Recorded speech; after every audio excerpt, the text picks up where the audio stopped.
Nepietiek ar to, ka klimata likums ir izdomājis mistisko emisiju kvotu tirdzniecību. Tātad, jebkas, ko jūs darīsiet, par jebko būs jāmaksā nodoklis. Būs jālūdz atļauja, faktiski, ja, nodoklis.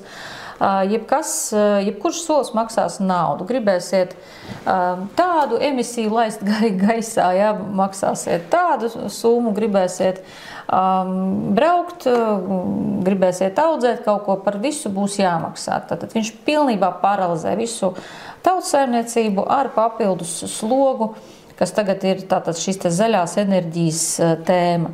Protams, ka par klimata likumu vairāk deputāti izteicās tā, ka Eiropa un Amerika jau ir, tātad ne, Eiropa vēl nē, bet Amerika jau ir atteikusies no šī virziena, un arī bankas ir atteikušās no šo te visu zaļo rīku līdzfinansēšanas, līdz ar to tad finansēšanas, kredītu finansēšanas, nevis līdzfinansēšanas, pārteicos.